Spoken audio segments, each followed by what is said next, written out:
আমি এই মুহূর্তে যে খবরের দিকে চোখ রাখবো, আপনারা নিশ্চয়ই দেখেছেন একটি ভিডিও কয়েকদিন আগে ভাইরাল হয়েছিল। পশ্চিমবঙ্গে এক বাসিন্দাকে বাংলাদেশি তকমা লাগিয়ে বাংলাদেশি সন্দেহ করে কোলেটারে করে বাংলাদেশে ফেলে দেওয়া হয়েছিল। বাড়ি কোথায়? পশ্চিমবঙ্গে মালদা জেলায় কালিয়াচকে বাড়ি। ছেলেটার নাম কি? আমির শেখ। বয়স মাত্র 21 বছরের ছেলে। কাজে গিয়েছিল ভিন রাজ্যে, তাকে বাংলাদেশে সন্দেহ করে কুলেটারে করে ফেলে দেওয়া হয়েছিল। তার কাছে, তার বাবার কাছে কিন্তু যে আমির শেখের কে ফেলে দেওয়া হয়েছিল, সে আমির শেখের বাবার কাছে কিন্তু তার 1941 সালের দলিল রয়েছে। দলিলটি আপনাদের আমি দেখাবো। দেখলেন তো, দলিলটি রয়েছে। দেশ স্বাধীন হয়েছে কবে? ভারতবর্ষ স্বাধীন হয়েছে কবে?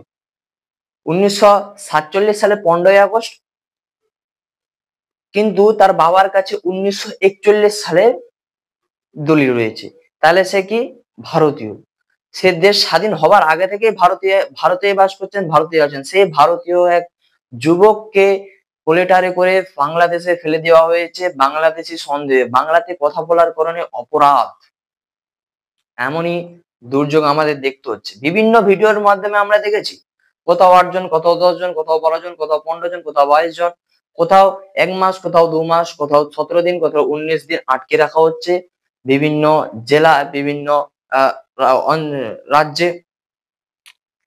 জেলায় আমার ভুল হয়েছে, বিভিন্ন রাজ্যে আটকে দেওয়া হয়েছে। হ্যারাসমেন্ট করা হচ্ছে বারে বারে। কেন?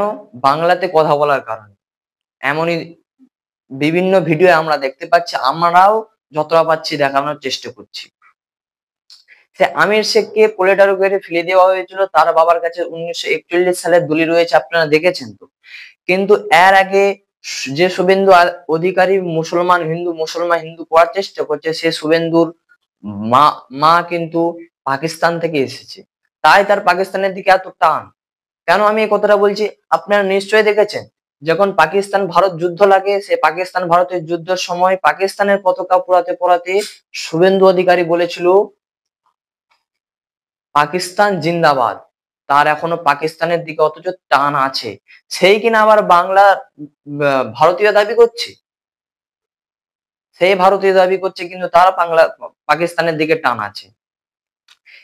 যদি ধর্মীয় কারণে আসে বাংলাদেশ থেকে, অনেক ক্ষেত্রে এসেছে, কংগ্রেস আমলে, সিপিএম আমলে এসেছে, বাংলাদেশ থেকে ধর্মীয় কারণে ভারতে এসেছে। বাংলাদেশ একটি কোন দেশ? মুসলমান দেশ। তার মুসলমানের প্রয়োজন পড়ে না ভারতে আসার কারণে, প্রয়োজন পড়ে না। কিন্তু বাংলাদেশের হিন্দু অন্তত অন্য কোনো সম্প্রদায়, হিন্দু ছাড়া মতুয়া যারা সম্প্রদায়, বেশিরভাগ মতুয়া সম্প্রদায় এসেছে, মতুয়া সম্প্রদায় থেকে শুরু করে বিভিন্ন সম্প্রদায়রা তারা আসতে পারে বলে আশঙ্কা করা যায়, এবং তারা আসতে পারে বাংলাতে। কিন্তু কোন মুসলমান আসবে না কি আসতে পারে না এমন বক্তব্য আমি দিচ্ছি না। ঠিক, কোন মুসলমান আসার কোনো প্রয়োজন মনে করে না। যদি প্রয়োজন হয় আসতে পারে, কিন্তু ধর্মীয় কারণে কথা বলছি, ধর্মীয় কারণে আসতে পারে। অবশ্যই যারা বাংলাদেশের বাসিন্দা, যারা বাংলাদেশে অবস্থিত, যারা বাংলাদেশ থেকে ভারতে এসে, যাদের অবশ্যই তাড়ানো দরকার। কিন্তু কয়েকদিন আগে আমি একটা ভিডিও পোস্ট করেছিলাম, ভিডিওর মধ্যে শুভেন্দু অধিকারী ঠিক এমনই বক্তব্য করেছেন। কি বক্তব্য শোনাবো আপনাদের। বিহারে যদি 50 লাখ বাদ যায়, এখানে 1,25,00,000 বাংলাদেশি মুসলমান আর রোহিঙ্গা বাদ যাবে।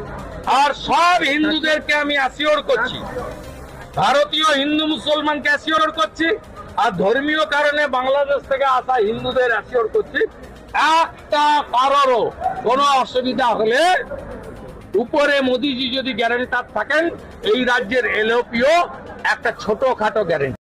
শুনলেন তো, তিনি বললেন বিহারে যদি 50 লাখ মানুষ বাদ যায়, তাহলে বাংলাতে, ওয়েস্ট বেঙ্গলে, পশ্চিম বাংলাতে 1,25,000 মানুষ বাদ যাবে এই এনআরসিতে, এএসআইআর তে। যদি ধর্মীয় কারণে বাংলাদেশ থেকে হিন্দুরা আছে, তাদের হয়ে আমি লড়াই করব, তাদের হয়ে আমি প্রতিবাদ করব, তাদেরকে বাঁচিয়ে রাখবো, তাদের কোনো চাপ নেই।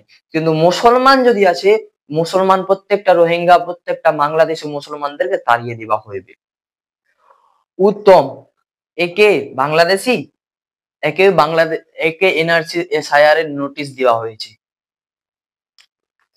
নিশিকান্ত দাস একে বাংলাদেশি, যে শুভেন্দু বারে বারে বলছে আমি বাংলাদেশের কারণে, ধর্মীয় কারণে যদি আসে তাদেরকে আমি রক্ষা করবো, হিন্দুদের রক্ষা করবো, তাহলে কি এদেরকে এসআইআর নোটিশ দেওয়া হয়েছে? শুভেন্দু কি করতে পারবে? এমনই প্রশ্ন কিন্তু উঠছে, বাংলার জনগণ করছে। এই ভিডিওটি আজকের ভিডিওটি এখান পর্যন্ত। কেমন লাগছে ভিডিওটি কমেন্টে জানাতে ভুলবেন না। ধন্যবাদ। পরবর্তী ভিডিওতে আবার দেখা হচ্ছে। ভালো থাকুন, সুস্থ থাকুন।